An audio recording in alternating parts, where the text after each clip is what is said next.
Shalom. Mari kita baca Injil Yohanes. Injil Yohanes pasal pertama, ayat pertama sampai ayat yang ke-5. Pada mulanya adalah firman. Firman itu bersama-sama dengan Allah, dan firman itu adalah Allah. Ia pada mulanya bersama-sama dengan Allah. Segala sesuatu dijadikan oleh Dia, dan tanpa Dia tidak ada satupun yang telah jadi dari segala yang telah dijadikan. Dalam Dia adalah hidup, dan hidup itu adalah terang manusia. Terang itu bercahaya di dalam kegelapan, dan kegelapan itu tidak menguasainya. Saudara, ini urut-urutannya Alkitab ini disusun. Saudara, pada mulanya firman, dan firman itu bersama Allah, dan firman itu adalah Allah. Sumbernya yaitu Allah. Dan diucapkan, jadilah, jadilah. Saudara, dan itu terus dikisahkan, ya. Ini bukan legenda, tetapi memang true story. Dari generasi, ya, dari abad bahkan milenium itu dikisahkan kepada anak cucu terus, saudara, dari Adam dan Hawa, dan sampai kepada Musa ditulis luar biasa, karena Musa dididik di istana dan dia mempunyai pengertian arsip, ya. Tidak bisa dikisahkan saja, tetapi perlu ditulis. Sebab itu Kejadian ditulis, saudara. Luar biasa. Sumbernya adalah firman Allah. Kejadian ditulis, lalu pengalamannya, Keluaran, Bilangan, Ulangan, dan seterusnya. Nah, sejak itu teratur, saudara. Khususnya pada waktu Abraham dipanggil dan dipilih oleh Tuhan, mulai itu dicatat, bukan sekedar dikisahkan, tetapi ini merupakan sejarah. Saya singkat, ini a true story. A true story. Siapa percaya Alkitab ini adalah true story? Amin. Tepuk tangan yang keras. Amin. Ini alasan yang penting. Pertama, a true story. Kalau tanggal 17 Agustus 45 bangsa negara kami merdeka, itu betul. Puji Tuhan. Dengan pimpinan Roh Kudus, hamba-hamba Tuhan ini mencatat. Khususnya pada zaman Daniel, saudara, ini luar biasa. Zaman rasul-rasul sampai pada hari ini, saudara. Nah, ini a true story. Lalu kaitannya apa ini true story dengan saudara, dengan kita semua? Banyak orang yang membaca firman Tuhan ini perlu didorong-dorong, gitu, ya. Si istri dorong suaminya, baca firman Tuhan, baca firman Tuhan. Tapi firman Tuhan ya dibaca kalau suaminya tidak ada understanding, tidak mengerti nikmatnya, gunanya membaca true story ini, ya apa gunanya, dia malas juga. Atau sebaliknya, suami dorong istrinya yang cerewet, ya saudara, yang suka stres, suka mungkin khawatir, suruh baca firman Tuhan, tapi ya tidak ada maknanya, tidak ada nikmatnya. Saudara, di Surabaya saya lihat sekarang itu malahan anak-anak, ya, dari remaja sampai mahasiswa itu mendorong orang tuanya untuk membaca firman Tuhan. Perlu didorong untuk membaca firman Tuhan. Tapi bagaimana tanpa dorongan, justru saudara, yaitu mengasihi true story ini. Saudara, true story ini hubungannya dengan kita bisa menjadi life story. Dan setelah life story itu terjadi dan terwujud dalam hidup seseorang, maka akhirnya nanti bisa menjadi love story. Catat baik-baik itu. True story menjadi life story, menjadi love story. Saudara, saya sendiri memang menanggapi atau membaca, mendengar firman Tuhan ini memang ada bermacam-macam understanding. Para cendekiawan teologia, ya, yang menyelidiki firman Allah ini merupakan satu informasi sejarah, ya, a true story berikut, yaitu detailnya. Ya, malahan ada yang menafsirkan dihubungkan dengan rasio manusia dengan alam ini, saudara, dan bermacam-macam. Kadang-kadang, saudara, ruwet. Seorang ahli teologi itu menguraikan firman Tuhan ini dengan macam-macam understanding. Tapi bagi saya, terus terang aja, Tuhan katakan jangan nambahi, jangan ngurangi firman Tuhan ini. Jangan ditambahi dan juga jangan dikurangi. Di Wahyu dikatakan, siapa yang menambahi bahkan curse, yang mengurangi kurang berkat. Dibaca ya dan amin, titik. Kalau 2 ekor ikan ditambah 5 ketur roti, 5.000 orang kenyang, jangan ditafsir macam-macam. Itu pernah terjadi. Kalau ada orang buta sejak lahir bisa melek, sudahlah, amin, puji Tuhan. Tidak usah tambahi. Nah sekarang, saudara yang percaya dan lahir baru dalam Kristus, di dalam diri saudara ada Roh Kudus, bukan? Amin. Saya percaya bahwa saudara itu rumah Roh Kudus. Amin. Tepuk tangan untuk dia. Amin. Di dalam diri saudara ada Roh Allah. Dan firman ini juga roh, saudara, roh. Jadi ini a true story. Apapun ajaib mujizat, tidak masuk akal di sini, bertentangan dengan rasu manusia, tidak peduli.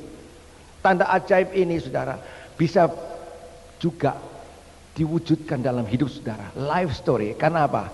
Roh Kudus ikut campur dalam hidup saudara masing-masing. Bahkan di Efesus dikatakan, coba sebentar saudara buka Efesus pasal yang pertama, ayatnya yang ke-13. Banyak ahli teologi itu tidak ada Roh Kudus, sehingga dia menjadi orang ahli Taurat dan orang Farisi. Ini yang dikhawatirkan, saudara.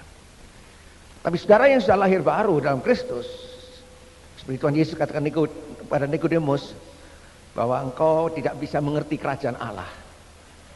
Understanding of the kingdom itu, saudara, tanpa Roh Kudus.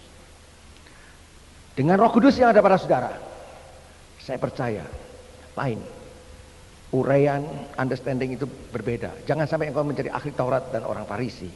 Jangan. Tapi betul-betul menikmati firman Allah ini. Mari kita baca Efesus pasal pertama ayat 13 sampai ayat 14. Di dalam Dia kamu juga, karena kamu telah mendengar firman kebenaran, yaitu Injil keselamatanmu. Di dalam Dia kamu juga, ketika kamu percaya, dimeteraikan dengan Roh Kudus yang dijanjikannya itu. 14. Dan Roh Kudus itu adalah jaminan bagi kita sampai kita memperoleh seluruhnya, yaitu dari penebusan yang menjadikan kita milik Allah, dan juga untuk memuji kemuliaannya. Tepuk tangan untuk Tuhan Yesus Kristus. Amin. Roh Kudus yang di dalam diri saudara itu merupakan satu garansi. Dia berkarya, ya, mewujudkan firman yang kau baca ini, firman yang kau dengar, bukan sekedar menjadi true story di kitab ini atau di dalam gereja, tetapi biarlah oleh karena Roh Kudus, ya, maka itu akan terwujud dalam hidup kita masing-masing. Life story, saudara, menjadi life. Saudara, satu saat beberapa bulan lalu, setelah saya melayani Tuhan, saya seorang yang menderita diabetes. Jadi saya mesti minum glukopak. Dan kadang-kadang kalau makanan saya tidak sesuai dengan obat itu, saudara, justru saya tambah sakit. Ya. Tapi kadang-kadang sakit itu bukan menjadi jelek. Ya. Saya dalam keadaan sakit itu, saudara, saya tidak bisa melayani hari Kamis. Padahal hari Kamis itu ada 5 session. Ya, jam 5:30 pagi, hamba-hamba Tuhan sudah kumpul semua. Sesi yang kedua jam 10 doa puasa. Sesi yang ketiga jam 7 malam itu penuh sekali, jam 10 malam penuh sekali. Lalu jam 1 sampai jam 4 pagi. Saudara, nah itu yang menjadi kesukaan saya, yaitu berdoa 24 jam itu. Akhirnya saya sakit, tidak bisa melayani, ya. Tetapi saya gunakan di rumah untuk membongkar video. Tiba-tiba saya digerakkan untuk membuka video dari tahun berapa ya? Dari ya kurang lebih tahun 79, 81 sampai gereja itu selesai, gereja yang sekarang lalu sampai pelayanan di Yerusalem saya buka semua. Saya lihat sendiri, dan satu saat waktu ada General Assembly di New Orleans, itu ada seorang ya sutradara begitu ya, ambil biodata saya, ya biografi lah singkat, mulai bertobat sampai juga pada waktu saya miskin, pada waktu saya punya anak cacat, saudara Andre, lalu juga sampai disembuhkan, sampai saya keliling tanah, ya saudara, itu saya lihat semua. Akhirnya saya dapatkan, saudara, Alkitab ini firman Tuhan yang saya baca, yang saya dengar, itu create, ya, diwujudkan dalam life, saudara. Misalnya kalau saya lihat di video itu diperlihatkan saya itu mengitari tanah, saudara, ya sambil mengangkat tanah, itu mengitari tanah, saudara, ya, yang 4.000 meter dan juga yang 6 hektar ini, saudara. Itu true story-nya waktu Abraham diminta oleh Tuhan, kelilingilah utara, timur, selatan, saudara, barat, kelilingilah. Dan itu menjadi tanah perjanjian, saudara. Jadi true story dalam Alkitab itu menjadi life story dalam hidup saya. Akhirnya tanah yang saya kelilingi juga menjadi milik Tuhan. Amin. Menjadi gereja, begitu, saudara. Ya. Lalu saya baca juga orang yang buta sejak lahir bisa melek. Saudara, anak saya juga lahir cacat, saudara. Ya, nggak bisa jalan, nggak bisa bicara. Tapi akhirnya, saudara, di sini true story, yang cacat dari lahir bisa disembuhkan, dipulihkan. Anak saya juga yang cacat bisa disembuhkan dalam nama Yesus Kristus. Amin. Jadi menjadi live, ya, dalam hidup saudara. Saya membaca perwira di Kapernaum. Aku tidak layak menerima Engkau, ya Tuhan, di rumahku. Katakan sepatah kata saja, niscaya hambaku sembuh. Saudara, saya lihat di video itu waktu saya katakan, Andre jalan kamu, dan saya berbahasa roh, Andre jalan. Saya katakan bicara, mulai dia bahasa, ya bahasa yang aneh, yang saya ngerti itu bahasa roh, saudara, ya. Mulai dia bisa A, B, C, saudara, dan puji Tuhan, akhirnya sempurna, dipulihkan dalam nama Yesus Kristus. Amin. Saudara, jadi true story ini menjadi live. Amin. Sebab itu saudara tidak perlu didorong-dorong untuk membaca. Makin engkau mengerti, ya, jangan tambahi atau kurang. Segala ajaib mujizat di sini menjadi milik kita sama-sama. Amin.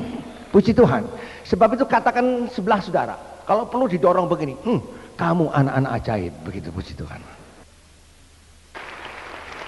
Saudara, setelah itu hampir jam 3, jam 4, setelah saya selesai melihat video itu, saya nangis sendiri. Oh Tuhan, ini kisah cinta antara Tuhan dengan umatnya yang kecil ini, supaya kita masuk dalam posisi memuliakan Dia. Amin. Saya menjadi seorang yang influence, ya. Setiap tokoh dalam Alkitab ini influence, menjadi bukan leader saja, tetapi memengaruhi sekelilingnya. Coba saudara, Abraham, Ishak, Yakub, saudara, Soleman, Daud, itu influence, ya, puji Tuhan. Posisinya memuliakan nama Tuhan. Dan saya berdoa supaya setiap rumah tangga pribadi saudara posisinya memuliakan nama Tuhan. Amin. Bukan sekedar sukses, tapi engkau memuliakan Tuhan. Amin. Katakan sekali lagi, tonjok, kamu memuliakan nama Tuhan. Begitu, puji Tuhan. Tidak apa-apa, supaya dipijet sedikit, puji Tuhan. Haleluya. Tepuk tangan, amin. Haleluya. Haleluya. Semua ini karena true story, ya, akhirnya menjadi love story. Apa yang sudah perlu katakan itu ya cuma tangisan aja, ya. Saudara, saya ingat pada waktu Rasul Paul di dalam keadaan yang matur, ya, itunya rohaninya, dia sampai diangkat ke langit ketiga, bukan? Ya. Di luar tubuh aku tidak tahu, dalam tubuh aku tidak tahu. Tapi di langit yang ketiga itu dia mendengar, ya, mendengar kata-kata yang tidak pantas diucapkan oleh manusia. Wah, saudara, saya dapatkan itu luar biasa. Saya percaya waktu itu Rasul Paul mendengar kata-kata yang tidak bisa diucapkan oleh manusia. Itu perkataan intim, saudara. Coba kalau saya baca Kidung Agung di sini. Kalau dibaca di sini gimana? Serem deh. Betul nggak? Tetapi saudara, dalam roh bisa diucapkan kata-kata di sini? Bisa juga, tapi ya itu tadi. Dalam roh saya cuma bisa menangis. Ya Tuhan, Engkau itu luar biasa. Yang true story menjadi life story, sekarang menjadi love story. Saya cuma mendengar kata-kata yang intim itu, yang tidak bisa dibalas ya dengan penyembahan tok, tapi cuma ya perasaan, bahasa Jawanya kangen dengan Tuhan. Dan saya merasakan urapan Tuhan yang luar biasa. Saudara, pada waktu kami sudah meningkat sampai kepada tunangan Kristus, ingat saudara, saya ulang, kalau engkau domba-domba Allah, betul, kita percaya dibaptiskan kita menjadi posisi domba Allah. Tapi ingat, ada domba hilang. Mungkin saudara lebih lagi menjadi dirham, seperti pemuda yang religius itu diberkati saudara. Tapi lihat, ada dirham hilang. Ini dibaca Lukas 15, itu ada domba hilang, ada dirham hilang, ada juga anak hilang. Bayangkan saudara, posisi saudara memuliakan Tuhan memang. Domba itu kandangnya bagus, rumputnya penuh berkat saudara, airnya bagus, dirham lagi sukses saudara, anak lagi punya hak waris, tapi hilang juga. 10 anak darah, wah saudara, ini yang berapi-api melayani Tuhan. Tetapi yang 5 hoflok saudara, gitu. Yang pinter saudara, dia pikir panjang saudara, dia mau bertumbuh lagi. 10 anak darah, ada yang hilang, bayangkan saudara. Tapi Tuhan katakan tunangan Kristus, dan nantinya menjadi mempelai Kristus. Sebab itu SPG akan datang saudara. Itu kalau yang lalu unify your generation, yang akan datang itu engage your generation. Mungkin ini kedengarannya aneh ya, tapi ingat saudara, sebagai gembala sidang saya tidak mau engkau terhilang. Risiko domba hilang, dirham hilang, anak hilang, 10 anak darah yang berapi-api hilang juga. Saya ingin semua ini menjadi kekasih Yesus Kristus. Amin. Tepuk tangannya kok. Ya puji Tuhan. Amin. Haleluya. Menjadi kekasih Kristus. Nah untuk itu saudara, makin engkau mengalami ya, membaca dengan understanding penuh ya, pengertian ya, akhirnya itu menjadi life, menjadi hidup saudara, dalam hidup saudara. Akhirnya betul-betul sudah menjadi matur ya, menjadi dewasa, menjadi kekasih Kristus ya. Ini waktunya Betani semua diangkat, yaitu ke arah pertumbuhan mempelai Kristus. Dan itu hanya bisa dijelaskan oleh Roh Kudus. Kalau orang Kristen memadamkan Roh Kudus, melawan Roh Kudus, wah saudara, gereja-gereja yang tidak mau masuk dalam alam roh bersama Roh Kudus, dia tidak mungkin mengerti tentang kasih Kristus ya. Mereka membaca Kidung Agung pun saudara punya pengertian-pengertian yang lain. Tetapi saudara, engkau baca Kidung Agung ini dengan pengertian yang suci di hadapan Tuhan ya, karena memang ditunangkan dan menjadi mempelai Kristus. Saudara, kalau saudara sudah menjadi dewasa di dalam understanding ya, jadi memang understanding di dalam membaca firman Tuhan dan mendengar firman Tuhan itu memang sesuai pertumbuhan ya, pertumbuhan. Life story ini bisa terwujud dengan langkah-langkah tertentu ya. Dan tadi saya sampai kepada saudara dari domba sampai menjadi tunangan Kristus. Nah, kalau sampai tunangan Kristus dan mempelai Kristus, tentunya lebih hebat lagi. Life story ini, mujizat itu lebih hebat lagi, lebih hebat lagi. Saudara, tentunya understanding ini saya selalu minta confirm ya. Tuhan, kami ini membangun gedung di Surabaya itu sudah 13 tahun. Tahun 87 kami membangun, sekarang tahun 2013 ya. Apa hubungannya Tuhan dengan true story ini? Apakah life story ini ada hubungannya dengan true story ini? Ada, saudara. Waktu saya berdoa dan Tuhan memberikan 1 Raja-Raja pasal yang ke-7. Coba. Memang kami beli tanah itu tahun 87, sekarang tahun 2000. Nanti bulan Agustus, Mei ini sebenarnya sudah selesai. Nanti Agustus kita resmikan gedung itu. Tetapi tiang pancang, saudara, tiang pancang untuk bait Allah itu, saudara, itu tahun 93. Jadi 93 sampai hari ini 7 tahun. Ya. Saudara, Tuhan tiba-tiba memberikan saya satu understanding, ya, wisdom, untuk mengkaitkan true story ini yang menjadi life story yang saya tidak sadari. Tetapi ada hal-hal yang akan datang yang perlu diimani. Sebab Tuhan katakan remember the past. Ya. Lihat video itu, remember the past. Hubungkan dengan firman Tuhan true story ini. Occupy the present. Ya. Tetapi penetrate the future. Ya, pegang hari esok. Sebab itu saudara, message ini saya nyata sekali dan saya ingin saksikan kepada saudara supaya nanti saudara senang membaca firman Tuhan dan semua ajaib mujizat ini menjadi life story saudara. Nah, mari kita baca pasal 7 ayat pertama dulu. Salomo mendirikan istananya sampai 13 tahun lamanya, baru selesailah seluruh istananya. Ya, sampai situ cukup. 13 tahun. Coba saudara baca 1 Raja-Raja pasal 6 ayatnya yang ke-37 di atasnya, ya. Dalam tahun yang keempat, dalam bulan Sif, diletakkan dasar rumah Tuhan. Dan dalam tahun yang ke-11, dalam bulan Bul, yaitu bulan ke-8, selesailah rumah itu dengan segala bagian-bagiannya dan sesuai dengan segala rancangannya. Jadi 7 tahun lamanya ia mendirikan rumah itu. Saya enggak ngerti, ya. Tapi setelah saya sakit itu memang mungkin sengaja dibikin sakit oleh Tuhan. Supaya melihat, ya, the past, remember the past, yang itu ada kaitannya dengan true story. Lalu occupy the present, saudara, luar biasa. Kami ini sudah masuk tahun yang ke-13, ya, dan juga 7 tahun.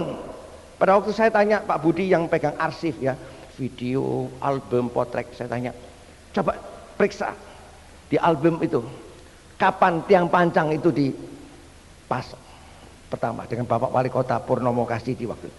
Saudara, dan dia lari ke lemari buka, saudara, album dibuka, begitu judul itu kan ditempelkan dengan selotip, selotipnya sudah kering, saudara. Lalu dibuka, dia jatuh, seret. Oh, dia pas tiang pancang pertama tahun 93 bulan September. 7 tahun. Saudara, akhirnya saya dapat iman. A true story ini sudah menjadi life story dalam pembangunan kami di Surabaya, ya. Dan orang memang tidak suka angka 13. Saya pernah tanya suhu, kenapa Pak suhu kok orang tidak suka 13? Begitu. Coba saudara lihat lift, hotel mana saja, cari angka 13. Tidak, mboten enten, tidak ada. Coba di sini ada rumah jalan A, B, C, nomor 13, tolong angkat tangan. Ada? Enggak ada. Bu. Apalagi? Angka 13 itu enggak ada. Lalu dia jelas begini. 1 tahun itu 12 bulan. Bahkan tahun itu ada tahun kucing, tahun naga, tahun sapi. Nah, bulan pertama saudara sampai bulan 12 itu ada horoskopnya masing-masing, ada ada nasibnya masing-masing. Nah, 13 itu tidak ada. Sebab itu jangan angka 13 itu nasib katanya. Tidak ada nasib. Jangan pakai angka 13 itu celaka 13. Tapi puji Tuhan, Tuhan bisa mengadakan yang tidak ada jadi ada di sini. Angka 13, angka keberkatan, justru saya diberkati angka 13. Siapa mau angka 13? Wah, cuma itu toh. Masih ada was-was bukan? Oh Tuhan. Saudara ingat, Pada waktu Yusuf mendapat mimpi umur berapa? 17 tahun. Umur 17 dapat mimpi. Dapat musibah, iri hati keluarganya, dimasukkan sumur, dibuang ke Mesir, digoda tante Potifar, dibuang ke penjara. Tapi puji Tuhan, Allah bekerja terus. Dia menjadi wakil penuh dari Fir'aun. Umur berapa? 30. Nah 30 dikurangi 17 berapa? 13 tahun. Waktu Yeriko, saudara, mau dihancurkan, Tuhan perintahkan pada Yosua, kelilingi 1 hari 1 kali, 6 hari, 1, 2, 3, 4, 5, 6. Betul? Hari ke-7 berapa kali? 7 kali. 6 tambah 7 berapa? Nah, 13, saudara. Sulaiman bikin gereja, bikin kompleksnya dengan bait Allah dan istana 13. Rasul Paul bertobat, ketemu Tuhan Yesus Kristus, bertobat. 3 tahun dia di Damsyik. 10 tahun kemudian dijabat oleh Yohanes, Petrus dan Yakobus menjadi rasul. Waktu tahun yang ke-13. Nah, kok diem? Saudara, yang dibenci manusia, yang menjadi siap bagi manusia, bagi Tuhan tidak ada yang mustahil. Amin. Sebab itu saudara, jangan pikir horoskop, sio, nasib yang macam-macam. Baca true story ini. Ini akan menjadi life story dalam hidup saudara masing-masing. Tonjok lagi anak-anak mujizat. Amin. Puji Tuhan. Kesel lama-lama saudara ya. Puji Tuhan. Itu luar biasa. Betul-betul luar biasa. Nah, kalau angka 13 dan 17 ini sudah nyata menjadi life story, masih ada satu raja-raja pasal yang ke-8. Nah, ini yang saya nantikan. Kalau 13 dan 7 sudah kenyataan, mengapa pasal 8 enggak? Betul enggak, saudara? Perikopnya adalah penapisan bait suci. Betul? Nah, sampai situ dulu. Saudara, pada waktu tahun 93, 94, 95, 96 itu kami dapat kesukaran. Sudah tahu maklum politik di Indonesia ini. Jelas dari atas sampai penguasa, sampai militer, saudara, mempunyai arah khusus. Sekarang kan boleh bicara, ya puji Tuhan. Enggak, ya toh boleh bicara. Nah, waktu itu saya pernah dipanggil. Demonstrasi pertama kami lolos, kita bangun lagi. Tapi waktu itu berbarengan dengan Tasik Malaya kalau tidak salah dibakar, saudara. Lalu kami dipanggil, Pak Alex, Pak Sospol ini, Kepala Sospol, bilang, tolong dihentikan pembangunan gereja ini. Loh, izinnya ada, semuanya ada, malah komisi DPR sudah setuju, ya. Saya sowan kepada Komandan Korem, Panglima, minta bimbingan membangun gedung ini. Iya, tetapi gini Pak, nggak bisa Pak. Ini kalau diteruskan jadi pertumpahan darah. Bilang. Pertumpahan darah, bayangkan. Jangan diteruskan Pak. Malah saya sempat tanya, Pak, yang ngancam ini Bapak atau tokoh-tokoh agama?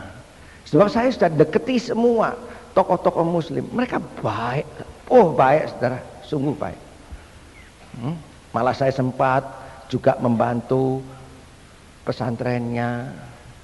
Hari ini saya masuk panitia masjid 2, saudara. Bayangkan saudara. Betul, 2 masjid kami bangun, nggak apa-apa, ya toh. Toh itu rumah Allah juga. Satu kali toh, Allahu Akbar, namanya siapa? Yesus. Nah itu kan cuma 1 langkah aja. Amin. Ya toh. Ya, wong namanya ya Allah. Memang nggak tahu mau apa, dikasih tahu sekarang nggak mau tahu. Lama-lama kan ya tahu, puji Tuhan ya.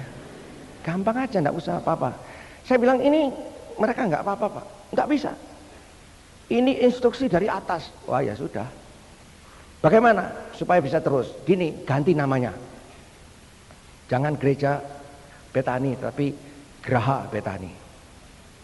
Nah, saudara, kalau saudara bahasa Sanskrit itu ya, Sanskerta itu bukan graha sebetulnya. Krah. Masa namanya krah Betani? Elek, saudara. Ya toh. Graha misalnya, krah.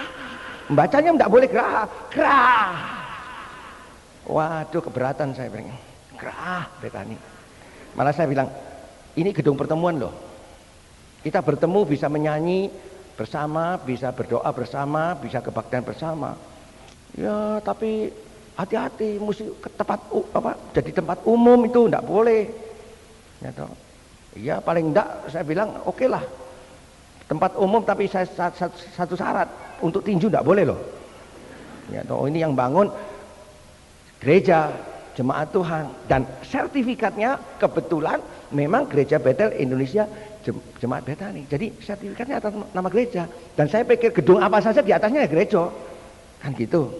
Tapi tidak boleh dinamakan, sudah pokoknya bisa bangun terus dong, tanpa gangguan. Puji Tuhan, ramai gereja dibakari sana sini sampai Mataram terus, ya toh.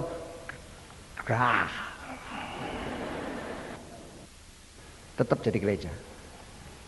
Pokoknya gereja. Pokoknya. Kok repot? Iya toh. Kok repot? Waktu saya tanya bangun terus itu, Tuhan waktu itu masih ingat saya. Wolak-walik zaman. Apa sih wolak-walik zaman Tuhan? Sudah, apa saja bangun saja. Zamannya bolak-balik.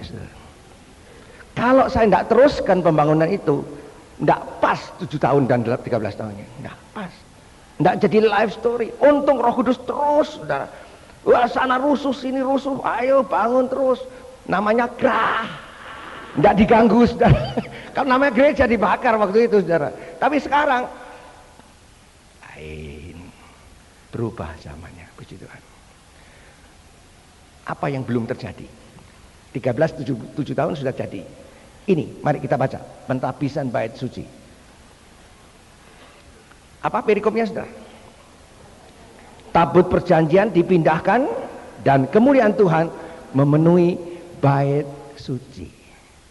Saudara, waktu saya sakit itu saya dapat tamu di Surabaya. Dia kok tahu gereja kami ini yang akan diresmikan bulan Mei sampai Agustus kira-kira. Saya belum berani memutuskan, saudara. Dan beliau katakan, kami ini dari Amerika, ya orang asing, anggota salah satu gereja, saya lupa ya, itu St. Louis atau mana. Tapi ini kejadiannya seperti di Toronto itu, Toronto Blessing, Pensacola, ya, itu ada revival. Pensacola itu orang masuk di kota itu mobil antri 8-10 km ya, karena di mujizat revival terjadi. Nah, hamba Tuhan ini ceritakan, ya, dia tertarik dengan gereja di Surabaya itu karena di tengah-tengah negara Muslim yang terbesar, dan dia mau berdoa begitu. Dan dia mengalami sesuatu yang luar biasa di Amerika. Dia ceritakan, mereka itu berdoa setiap hari, setiap malam, ya setiap malam dia berdoa, lalu membedah Mazmur. Jadi Mazmur itu diuraikan, diperiksa bersama-sama, saudara. Dan Mazmur ini memang ungkapan a good wife. Mungkin sudah bingung ya. Mazmur itu apa? Waktu Daud susah, miskin, dia memuji Tuhan. Waktu dia berperang, dia bersorak-sorai memuji Tuhan. Waktu dia difitnah, dia menyembah Tuhan. Jadi ini a good wife, betul? Kalau istri yang jelek, suami miskin, minggat, saudara. Nah, Mazmur ini nggak pernah minggat, begitu loh, ya. Dalam keadaan cuaca dia tetap setia sama Tuhan, betul? Itu Mazmur. Itu tingkatan mempelai, saudara. Tingkatan kekasih Kristus. Saya tahu dia cerita begini, tiba-tiba di tengah-tengah mereka berdoa, itu diperintah Tuhan, betul. Pada waktu sedang mereka berdoa, itu mimbar pecah, saudara. Seperti ada satu halilintar, itu mimbar mereka pecah, berantakan. Lalu mereka yang berdoa itu rebah dalam roh, tidak bangun sampai 3-4 hari. Dan orang-orang yang mau masuk ke gereja itu terpental. Bahkan ada sana keluarga yang membawa seorang ateis, saudara, Masuk di situ terpental, jatuh, tidak bangun 3 hari. Setelah bangun jadi orang Kristen. Puji Tuhan, amin. Saudara, dan gereja yang jemaatnya 200 ini berkembang cepat sekali. Karena tempat itu diurapi. Saya pikir dulu orang saja yang diurapi Tuhan. Lalu Tuhan ingatkan saya pada waktu kami masuk di gereja yang sekarang kita pakai ini. Yang cuma 4.000-an tempatnya. Saudara, itu waktu kami masuk dengan 2.000 jemaat. Dalam 1 tahun menjadi 17.000. Itu sebenarnya ada tapi saya nggak ngerti begitu loh. Pikir saya ya ini gedung baru, orang senang datang itu aja. Ya, tapi banyak mujizat ajaib di situ. Saya percaya ini bukan kerah, bukan. Tapi bait suci di mana tabut perjanjian dipindahkan dan hadirat Tuhan ada di situ. Amin. Sekarang kami berdoa setiap malam, saudara. Saudara kalau ke Surabaya setiap jam 7 malam kami berdoa. Dan juga 24 jam ada menara doa di situ, saudara. Dan kami bedah mazmur setiap hari. Puji Tuhan. 2 minggu yang lalu Bapak Daryl ya, itu yang mengarang nyanyi More and More ya, saudara. More ya, saudara. Itu waktu dia pulang, itu dashboard mobil itu dipukul-pukul dia. Nah, sopirnya bingung. Disangka marah, tapi dia ucapkan gold, I see gold gitu. Justru pada waktu dia pulang itu di ruangan banquet kami di bawah gereja yang belum selesai ini, itu serbuk emas, saudara, ya turun sehingga muka orang itu seperti pupuran emas itu, saudara ya. Ada pernik-perniknya begitu loh, diam. Anda percaya? Anak saya sendiri nggak percaya. Anak saya Aswin itu orang rasio, tidak gampang percaya itu. Malam itu bawa amplop, saudara, milih satu-satu, saudara. Dengan sisirnya itu loh, sisirnya diambil begini, di bangkunya itu dikasih ini, seamplop, saudara. Puji Tuhan. Tapi paginya hilang.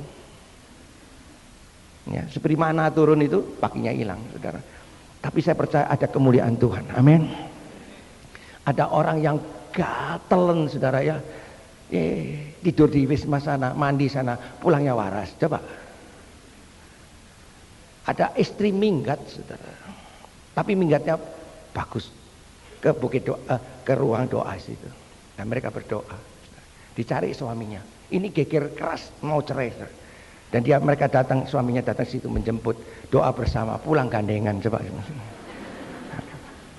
Saya percaya orang yang dirasuki setan, orang yang sakit, puji Tuhan akan disembuhkan. Karena tabut perjanjian dipindahkan dari Sion ke bait suci Soleman. Saya penetrate the future. Walaupun itu 5 bulan lagi saya tidak tahu. Saya tunggu mimbar saya pecah. Saya tunggu apanya pecah, tidak peduli, saudara. Tapi saya percaya Tuhan akan hadir di tempat itu. Bukan gerah, tetapi bait suci. Puji Tuhan. Haleluya. Sebab itu 1 Raja-Raja pasal yang ke-8 ayat yang ke-10. Ketika imam-imam keluar dari tempat kudus, datanglah awan memenuhi rumah Tuhan, sehingga imam-imam tidak tahan berdiri untuk menyelenggarakan kebaktian. Oleh karena awan itu, sebab kemuliaan Tuhan memenuhi rumah Tuhan. Ini namanya penetrate the future, tapi occupied the present. Saya confirm, saya pegang hari ini, saudara. Sebab itu pasti true story ini akan menjadi life story dalam hidup saudara masing-masing. Amin. Tanpa didorong, tanpa dianjurkan, baca Alkitab. Makin engkau mengerti dan membaca, percaya banyak mujizat ajaib di sini, makin juga engkau menikmati ajaib mujizat dalam hidup saudara. Tonjok lagi, puji Tuhan. Engkau anak-anak mujizat. Amin, puji Tuhan. Allah itu luar biasa. Amin. Untung saudara ketemu Tuhan Yesus Kristus yang luar biasa. Saudara, coba saudara baca Ibrani 12. Rupanya firman Tuhan yang dibaca dan kadang-kadang kurang dibaca, dan kalau saudara baca, Roh Kudus garanti mewujudkan dalam hidup saudara life story ini menjadi kenyataan. Tapi mari saudara, jangan saudara salah mengerti menanggapi Allah kita ini. yang berkarya. Saudara baca Ibrani pasal 12 ayat 18 sampai ayatnya yang ke-21.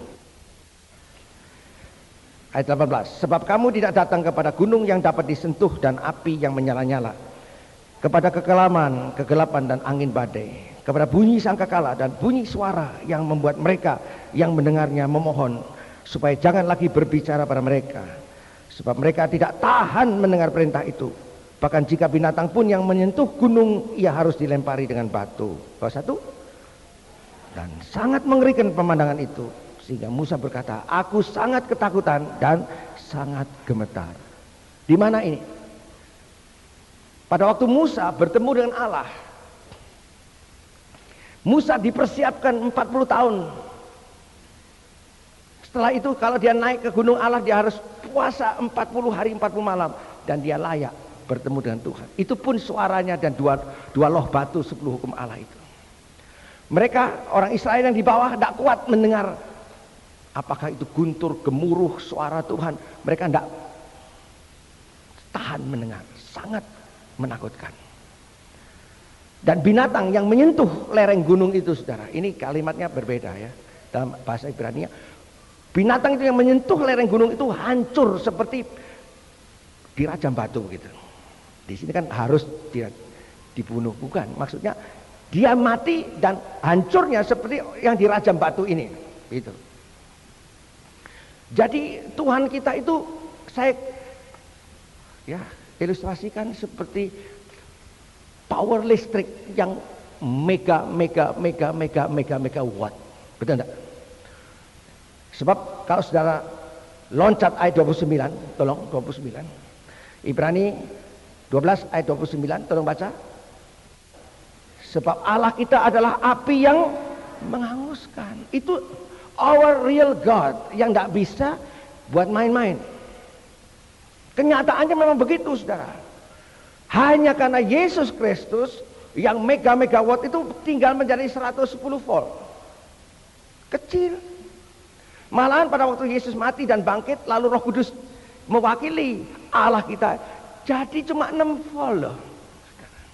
Siapa percaya Roh Kudus ada di dalam diri saudara? Tapi itu api yang menghanguskan realnya. Saudara, megawatt itu sudah, coba saudara turun sampai 6 volt, sampai Nokia saudara pun bisa, enggak apa-apa dah. Gitu. Coba Nokia saudara masukkan di gerdu listrik sana, coba encepno sana, cepus. Ah, enggak percaya cobaan. Itu loh ada 240 volt, masuk ke situ, push. Tapi the real God itu tetap, puji Tuhan, luar biasa. Tapi karena Yesus Kristus, kemurahan Tuhan diperhalus menjadi soft, penuh kasih sayang. Engkau diberi kesempatan untuk bertumbuh dari domba, dirham, terus sampai menjadi tunangan Kristus. Kalau jadi mempelai Kristus, saudara, yang menyertai saudara menjadi real God. Saudara, ada seorang sekolah Alkitab, murid dari Jakarta. Dia lari dari orang tuanya. Padahal orang tuanya ini guru agama, namanya Hagai. Namanya itu baik, Hagai. Saudara, dia lari ke Surabaya, masuk di sekolah Alkitab kita. Dan ini sangat memalukan. Anaknya jadi Kristen, bayangkan, malu. Cari. Kalau perlu saudara, dihabisin. Ada utusan saudara, sampai Surabaya. Telepon dulu, apakah Manyarejo 23638 ini gereja? Iya. Apa sekolah Alkitab? Iya. Kami akan ke sana menjemput namanya Hagai, tapi aslinya siapa enggak tahu. Saudara, orang utusan ini terdiri militer, tentara. Ke gereja, bingung, karena mereka tidak lihat gereja, lihat markas tentara. Loh, ini kan markas tentara, buat apa masuk, saudara? Pulang, saudara. Telepon dari jauh, ini gereja.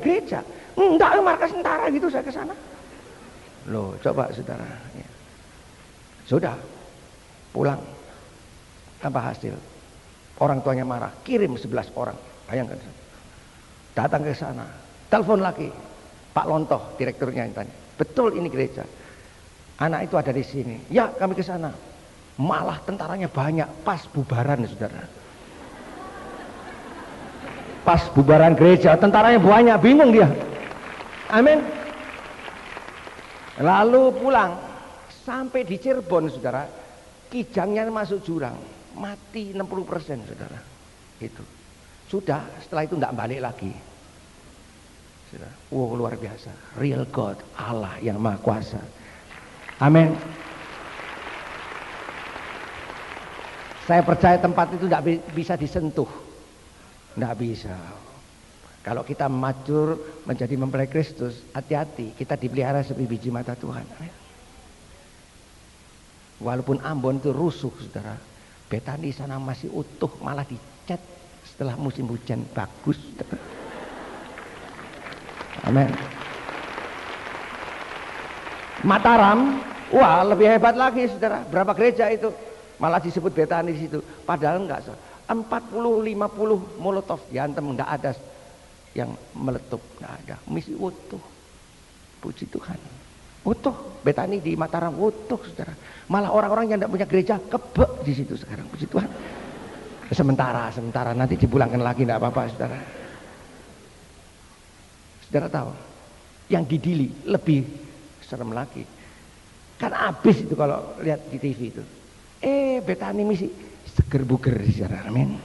Di timur, saudara, Dili. Tapi mesti pakai paspor ke sana, saudara sekarang. Tapi tidak apa-apa. Pokoknya kerajaan Allah tidak bisa digoncangkan. Amin. Tepuk tangan. Amin. Haleluya. Allah kita itu real, saudara. Real. Jadi kalau itu menjadi life story, wah, jangan main-main, saudara. Jangan main-main. Bagi orang fasik, dia mendekat gunung itu, rasa no dewek. Ya, dia seperti api yang menghanguskan. Saya ini, saudara, maaf ya, diperes di Surabaya. Saudara, kalau telepon saya ganti sekarang. Dulu belakangnya 600, sekarang ganti 01. Faxnya saya ganti begitu.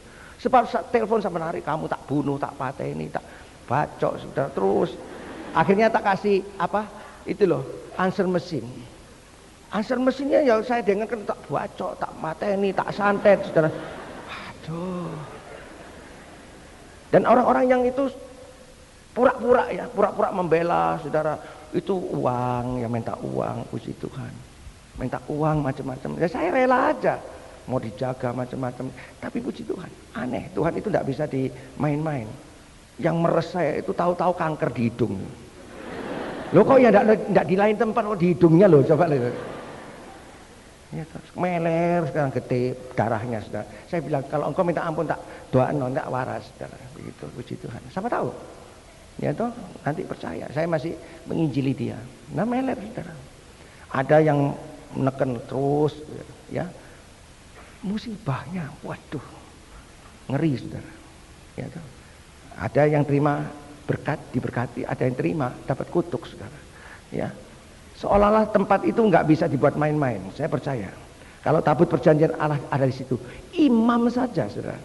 Kalau melayani di ruang suci, ruang maha suci, itu imam-imam dikasih kelenengan di sini, kasih tali lagi, kan ngasih minyak itu kandelar kandil mas itu, lalu juga meja roti, lalu mesbah dupa itu diganti, saudara, dikasih api.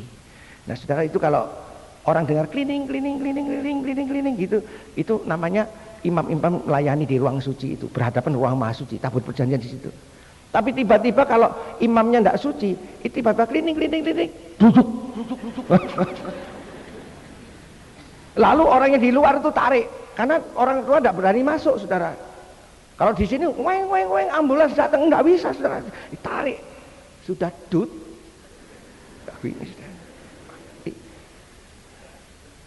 Tuhan itu api yang menghanguskan. Hati-hati, saudara. Ya. Tapi kalau engkau naik, puji Tuhan, naik, haleluya. Kuasa, mujizat ajaib itu menjadi real, menjadi sangat nyata. Saya percaya hari-hari ini betul nubuatan penuaian itu terjadi. Bayangkan saudara, kalau orang dibawa ke tempat kami itu, lalu pulangnya jalan yang lumpuh, yang dirasuk setan waras, saudara. Saya percaya rumah sakit di Surabaya kosong semua, puji Tuhan, haleluya. Siapa tahu? Nah, kapan Jakarta? Ayo. Loh kok diem? Apa sembahyang di sini? Tahu-tahu mimbar di sini pecah dor. Nah, terpaksa saudara beli Senayan.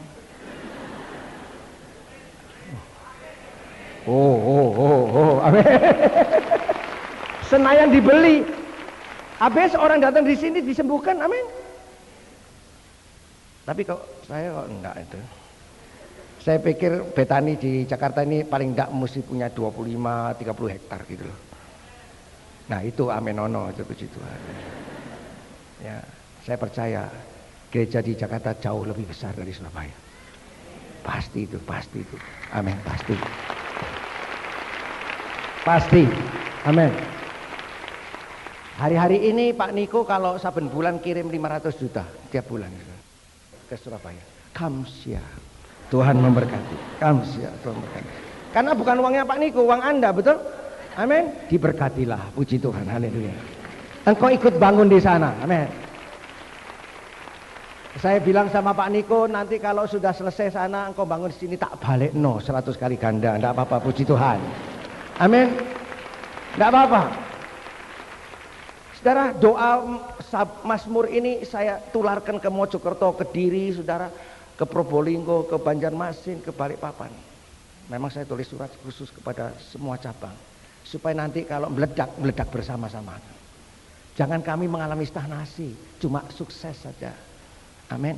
Malahan di Perth itu saudara, di gereja di Perth itu kualik, suksesnya tidak taruh di sini, taruh di belakang. Sukses. Makanya orangnya tengler semua, saudara. Kurang diberkati karena tidak taruh di muka, puji Tuhan. Ditaruh di belakang. Mungkin ya sudah menjadi kebiasaan, akhirnya stagnasi.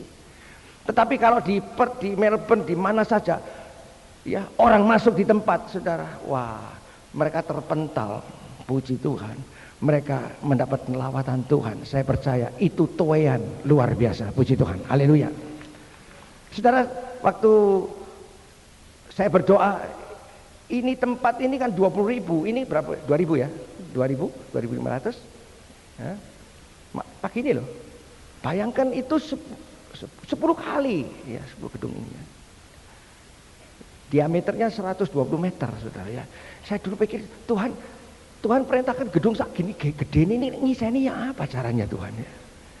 Saya percaya ini, kalau lawatan Tuhan ya, kemuliaan Tuhan turun di sana, saya percaya 100.000 enteng bagi dia. Saya percaya kalau ada tumbuhnya mesti ada tutupnya. Kalau ada tutupnya ada tumbuhnya, ada isinya. Tuhan akan mengadakan. Amin. Tuhan akan mengadakan. Puji Tuhan.